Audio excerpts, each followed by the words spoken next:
আসসালামু আলাইকুম এভরিওয়ান, কি অবস্থা সবার, কেমন আছেন সবাই? আশা করছি সকলে অনেক অনেক ভালো আছেন। সো গাইস, টাইটেল আর থাম্বনেল দেখে আপনারা অবশ্যই বুঝে গেছেন যে আজকে ভিডিওটা কি নিয়ে হতে চলেছে। তারপর একবার বলি, আজকের ভিডিওতে আমরা কথা বলবো যে ভালো ক্যামেরার মোবাইল কিভাবে চিনবেন আর ভালো ক্যামেরার মোবাইল আপনি কিভাবে কিনবেন, এই আর কি। তো দেখেন ভাই, কোম্পানি আসলে এই ক্যামেরা নিয়ে যে পরিমাণ স্ক্যাম করে যে বলার মতো না। যে ভাই দেখা গেছে যে আপনাদের সামনে শুধুমাত্র মেগাপিক্সেলটা শো করে, তারপরে বাকি আর কিছুই শো করে না। তাই মনে করেন যে আমাদের মতো ইউটিউবারের শরণাপন্ন হন যে আপনি কিভাবে মোবাইলের ক্যামেরা বুঝবেন যে এই মোবাইলের ক্যামেরাটা ভালো, এই মোবাইলের ক্যামেরাটা খারাপ। তখন সাধারণত ইউটিউবাররা এই সলিউশন দেয় যে মোবাইলের অ্যাপারচারটা কম হতে হবে, মানে ক্যামেরার অ্যাপারচারটা কম হতে হবে, ফোকাস পয়েন্ট। তার পাশাপাশি মনে করেন যে ক্যামেরার সেন্সরটা বড় হতে হবে, কিংবা ক্যামেরার সেন্সরটা ভালো কোম্পানির হতে হবে, এই সেই বকচকর দেয়। কিন্তু এখানে কথা হইলো যে অ্যাপারচার আর কতটুক বড় সেন্সরটা, এটা তো ভাই তাদের ওয়েবসাইটে বলে দেয়। কিন্তু যেই কোম্পানির সেন্সর কিংবা যে সেন্সরটা দেখা গেছে যে সোনি আইএমএক্স এর সেন্সর ইউজ করছে কিংবা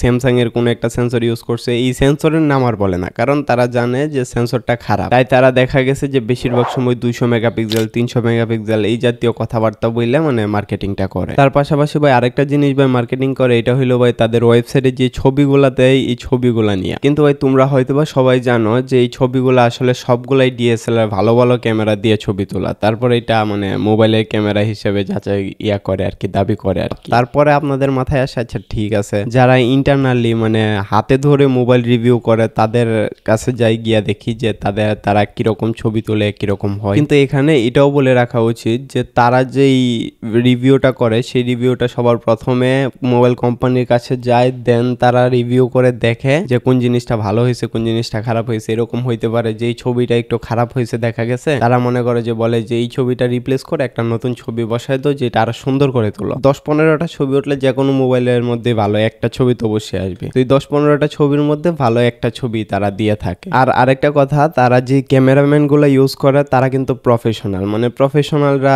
ছবি তুললে এমনিতেই ভালো হবে। তো এইভাবে মনে করেন যে বিশ্বাস করার মতো কোনো ওয়ে নাই। তবে আমি আপনাদেরকে যেটা বলবো এটা হইলো ভাই, ছবি তুলবেন এইটা তো বড় ব্যাপার না, বড় ব্যাপার হইলো ভাই আপনার ভালো ছবি তুলতে হবে। সুতরাং ভাই আমি মনে করি যে মোবাইল দিয়ে আপনি ভালো ছবি তুলতে পারবেন না। এইটা ভাই যত ভালো ক্যামেরাই হোক, যত ভালো ইয়াই হোক ভাই, ন্যাচারাল কোনো কিছু পাইবেন না ভাই। একটুখানি দাম বাড়লে দেখা গেছে যে ভাই ক্যামেরা সেন্সর ভালো দেয়, তার পাশাপাশি ক্যামেরা দিয়ে ছবিও ভালো ওঠে, কিন্তু যে ছবিটা তুলে সেটা কিন্তু আপনি না, এআই দিয়ে বানানো হয়। মানে মূলত এআই দিয়ে ইনহ্যান্স করে তারপর তোমাদের সামনে উপস্থাপন করে আর কি। যেমনটা মনে করেন যে স্যামসাং এর এস সিরিয়ালের মোবাইলগুলো যেগুলো আছে 100x জুম করে মানে চাঁদের ছবি তুলে, তারপর দেখা গেছে যে এইটা আসলে মানে মূলতই একটা স্ক্যাম। এটা কিন্তু বিদেশি এক ইউটিউবারে ভালো করে ভাই রিসার্চ করছে যে আসলে ভাই জিনিসটা সত্যিকার অর্থে স্ক্যাম। সে করছে কি যে ল্যাপটপের স্ক্রিনের মধ্যে একটা এরকম সাদা একটা জিনিসের ছবি রাখা, তারপরে এটা মনে করেন যে স্যামসাং এর এস সিরিয়ালের মোবাইল যেগুলো দিয়ে চাঁদের ছবি তোলা যায় সেইটা দিয়ে ছবি তুলছে, দেখা গেছে যারা এটারে চাঁদ বানাই দিচ্ছে। তার পাশাপাশি হয়েছে কি যে স্যামসাং এর একটা ফানি গল্প বলি, এটা হইলো ভাই স্যামসাং